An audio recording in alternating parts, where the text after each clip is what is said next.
ভাতা বাড়ানোর দাবিতে রাজধানীর শাহবাগ মোড়ে অবরোধ কর্মসূচি পালন করছেন পোস্ট গ্রাজুয়েট ট্রেনি চিকিৎসকরা। এ নিয়ে আরও জানাতে শাহবাগ থেকে যুক্ত হচ্ছেন সহকর্মী আদিলুর রহমান। আদিলুর রহমান, এখন কি পরিস্থিতি? এই বেশ কয়েক ঘন্টা হতে চলল শাহবাগ মোড়ে তারা অবরোধ করে বিক্ষোভ করছেন। তাদেরকে সরানোর জন্য প্রশাসনের পক্ষ থেকে কোনো উদ্যোগ নেওয়া হচ্ছে কিনা, বা তাদের দাবি পূরণের ব্যাপারে কোনো আসার সম্ভাবনা আছে কিনা?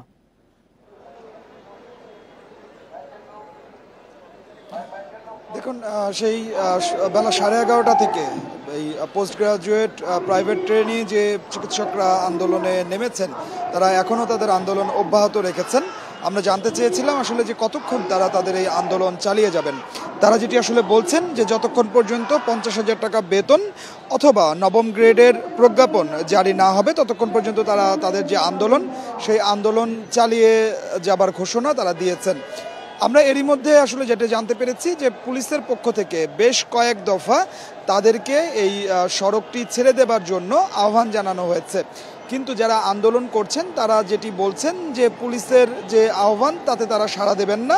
যতক্ষণ পর্যন্ত না তাদের প্রজ্ঞাপনটি আসলে জারি করা না হয় ততক্ষণ পর্যন্ত এই আন্দোলন তারা করবেন। এবং একই সাথে আমরা এই আন্দোলনে যারা নেতৃত্ব দিচ্ছেন তাদের কণ্ঠে আসলে তেমন হুঁশিয়ারিও আসলে শুনেছি যে পুলিশের পক্ষ থেকে বা প্রশাসনের পক্ষ থেকে তাদেরকে যদি এখানে সরিয়ে দেওয়ার জন্য কোনো বাধা দেওয়া হয় অথবা তাদেরকে কোনো লাঠিচার্জ বা তাদের উপরে কোনো ধরনের কোনো অত্যাচার যদি আসলে নেমে আসে, সেক্ষেত্রে তারা সেটি আসলে প্রতিহত করবে এবং একই সাথে তারা চিকিৎসা সেবা অনির্দিষ্টকালের জন্য বন্ধ করে দেওয়ার হুঁশিয়ারও এই চিকিৎসকরা দিয়েছেন। অর্থাৎ তারা বলছেন যে তাদের আন্দোলন কেউই বাধাগ্রস্ত করতে পারবে না, তারা আন্দোলন থেকে কোনোভাবে পিছু পা হবেন না।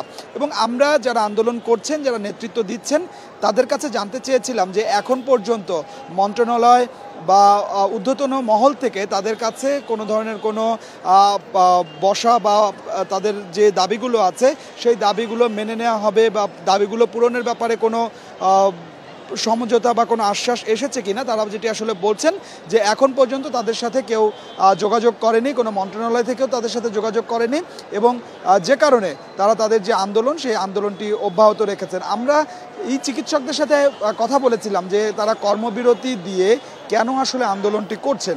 তারা যে দাবিগুলো আসলে তুলে ধরছেন সেটি হচ্ছে যে তারা এই যে এফসিপিএস প্রথম পর্ব শেষ করে দ্বিতীয় পর্বে তারা আছেন এবং কয়েকদিনের মধ্যে তাদের দ্বিতীয় পর্বটি আসলে শেষ হয়ে যাবে। এই অবস্থার মধ্যে এত অভিজ্ঞতা নেয়ার পরেও তাদেরকে মাত্র 25,000 টাকা বেতন দেওয়া হচ্ছে, যেটি আসলে এখন খুবই কম। এবং তারা বলছেন যে যদি তারা বিশ্বের সঙ্গে তুলনা করেন, অন্যান্য দেশের সঙ্গে তুলনা করেন, সেক্ষেত্রেও তাদের এই ভাতাটি অনেক কম।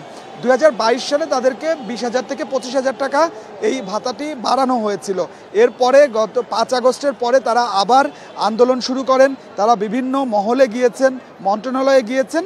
এরপরে গত 22 ডিসেম্বর তারা এই শাহবাগেই অবস্থান কর্মসূচি নিয়েছিলেন। পরবর্তীতে তাদেরকে আশ্বাস দেওয়া হয়েছিল যে প্রজ্ঞাপনের মাধ্যমে তাদের ভাতা বাড়ানো হবে, কিন্তু মাত্র 5,000 টাকা তাদেরকে বেতন বা ভাতা বাড়ানো হয়েছে, যেটিকে তারা প্রহসন বলছেন এবং বলছেন যে 5,000 টাকা বাড়িয়ে যে 30,000 টাকা করা হয়েছে, এই 30,000 টাকা তারা কোনোভাবেই মানেন না। তাদেরকে 50,000 টাকা ভাতা দিতে হবে অথবা নবম গ্রেডের ভাতা বৃদ্ধির দাবিতে পোস্ট গ্রাজুয়েট ট্রেনি চিকিৎসকেরা শাহবাগে অবরোধ করছে। সেই খবর জানাচ্ছিলেন সহকর্মী আদিলুর রহমান।